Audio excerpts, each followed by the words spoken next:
నమస్తే, నా పేరు కోపల్లి ఫణికుమార్, తెలంగాణ ఫెడరల్ నుంచి. గౌడ్ కు పదవీ గండం తప్పదా?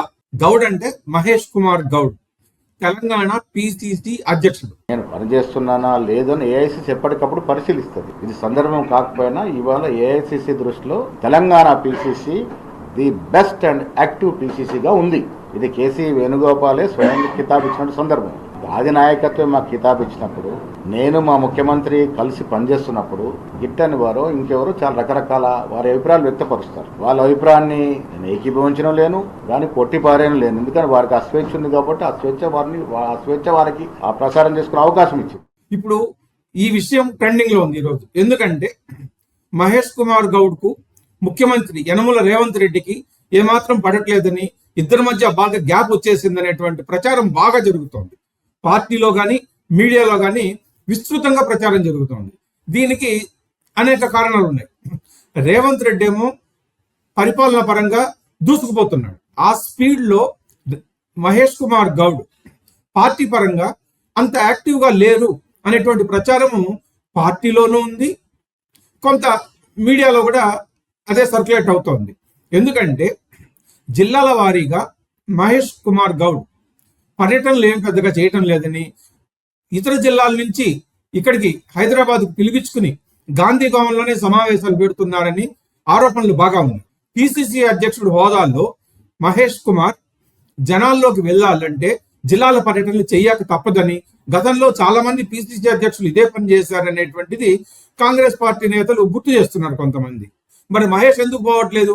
ఈ విషయం తెలీదా? చాలా మంది పిసిసి అధ్యక్షులుగా పనిచేసినప్పుడు మహేష్ కుమార్ గౌడ్ పార్టీలోనే ఉన్నారు, అప్పుడు యాక్టివ్ గా ఉన్నారు.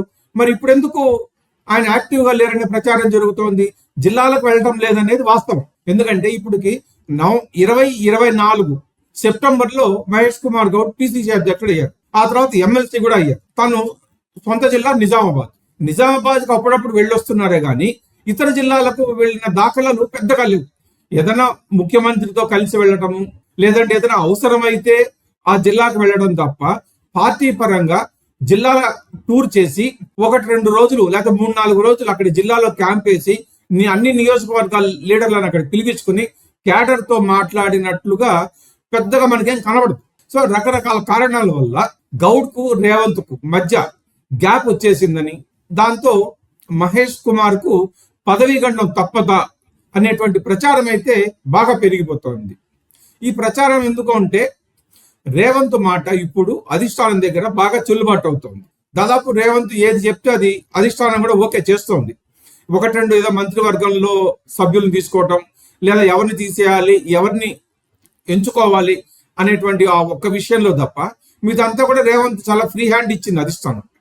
సో ఇప్పుడు మహేష్ కుమార్ గౌడ్ కూడా ఒకప్పుడు రేవంత్ చాయిసే అనే పార్టీ వాళ్ళు కూడా గుర్తు చేస్తున్నారు. మరి తన ఛాయిస్ అయినప్పుడు మరి మహేష్ తో ఎందుకు ఇంత గ్యాప్ వచ్చిందని ప్రచారం జరుగుతోంది? మీడియాలో ప్రచారం జరుగుతోంది అంటే అది వేరు. మరి పార్టీలో కూడా ఇలాంటి ప్రచారం ఎందుకు జరుగుతోంది? ఎందుకు అంటే భవిష్యత్తులో అంటే వచ్చే ఎన్నికల్లో కాంగ్రెస్ రెండోసారి గెలిస్తే ఖచ్చితంగా ఒక బీసీ నేత ముఖ్యమంత్రిగా ఉంటారు అనేటువంటి ప్రచారం బాగా జరుగుతోంది. రేవంత్ ఏమో వచ్చే ఎన్నికల్లో కూడా పార్టీ గెలుస్తుంది, తానే ముఖ్యమంత్రిగా ఉంటానని ఒకవైపు చెప్తున్నాడు. ఇంకొక వైపు ఏమో పార్టీ అధికారంలోకి వస్తే బీసీ నేత ముఖ్యమంత్రి అవుతారు అని అంటున్నారు. బీసీ నేత అంటే ఎవరు ఇక్కడ ప్రముఖంగా కనబడుతున్నది?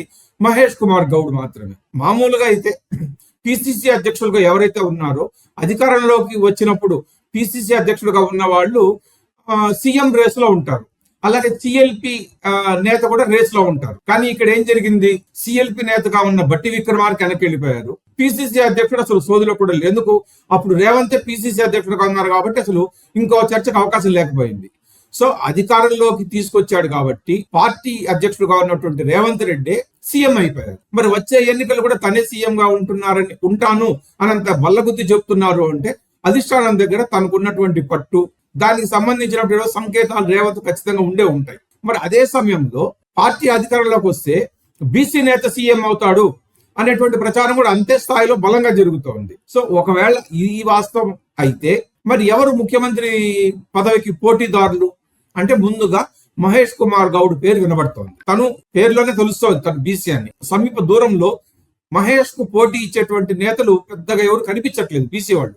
వి హనుమంతరావు లాంటి బీసీ నేతలు చాలా మంది ఉన్నా కూడా వాళ్ళకందరికీ కూడా వయస్సు అంటే మీరిపోవటం అనేది ఏదో ఒక పెద్ద అడ్డంకిగా తయారవుతుంది.